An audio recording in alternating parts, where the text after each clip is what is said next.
Tindakan Bunda Teresa sebagai antitesis kekerasan. Mengapa di zaman teknologi yang secanggih sekarang masih ada orang yang maha sengsara dan maha miskin? Sampai ada orang yang harus mati karena kelaparan.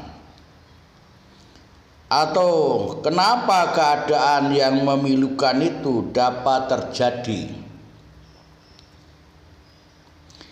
Ini refleksi yang amat penting bagi manusia di zaman ini. Apalagi fenomena ini terjadi di negerinya Mahatma Gandhi, nabi yang menganjurkan ahimsa atau pantang kekerasan, bahwa secara ekstrim membunuh semut pun berdosa. Tampaknya suatu ironi di negeri yang terkenal ahimsa, non-violence, ternyata kekerasan merajalela. Kekuasaan, kelimpahan, dan kekerasan merupakan tiga serangkai melahirkan ketidakberdayaan, kemiskinan, dan kematian. Kekuasaan jika hanya dipegang oleh kelompok tertentu tanpa ada kemampuan masyarakat untuk menyampaikan aspirasi dan ikut berpartisipasi mengambil keputusan, maka kepentingan masyarakat tersebut akan terabaikan sehingga menderita kerugian dalam gerak laju pembangunan. Mereka tidak berdaya. Kelimpahan ada pada kelompok kecil yang diuntungkan dalam kebijakan pemerintah yang dapat menciptakan struktur perekonomian yang tidak adil. Mahatma Gandhi pernah berkata bahwa segala sarana harus tersedia bagi setiap orang dengan leluasa. Seperti halnya air dan udara adalah anugerah Tuhan. Menurutnya, monopoli segala sarana produksi dikuasai oleh sekelompok penduduk adalah berlawanan dengan keadilan. Mengabaikan ajas wajar itu menurutnya merupakan penyebab kemiskinan sampai kapanpun.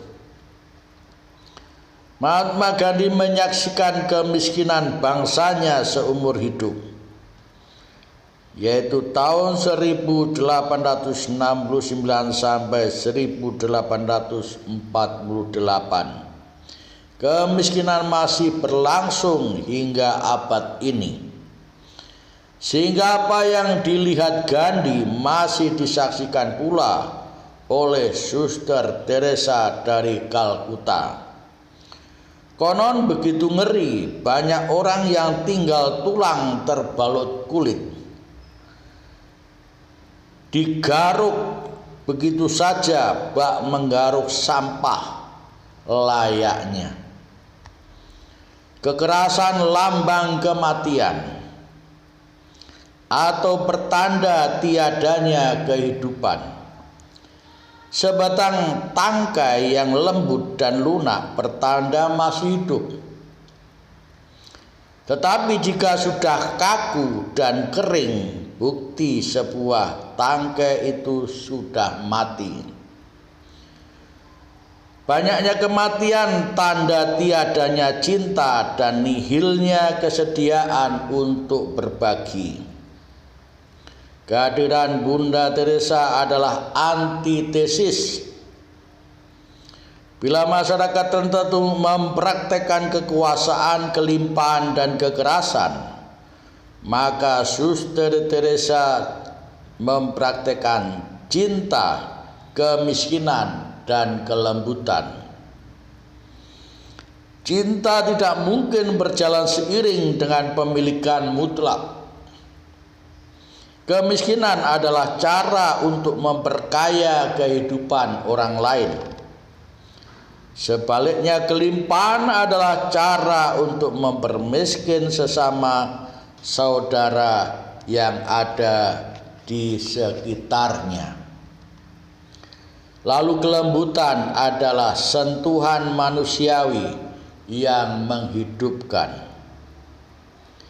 Bunda Teresa benar-benar menjawab kebutuhan manusiawi yang paling dalam, yaitu kehausan akan nilai martabat manusia yang paling dalam.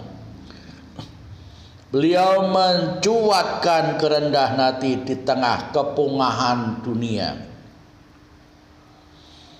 kesederhanaan di tengah kemewahan, dan kecanggihan teknologi, dan kelembutan di sekitar tabiat manusia yang kaku dan seram.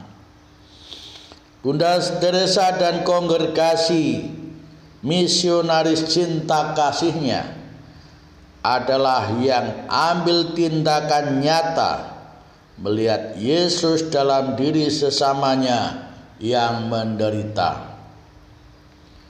Bahkan mereka memberi minum Yesus yang berkata lemah dan lunglai tergantung di kayu salib, sengsara dalam diri sesama yang sekarat dan berkata, "Aku haus."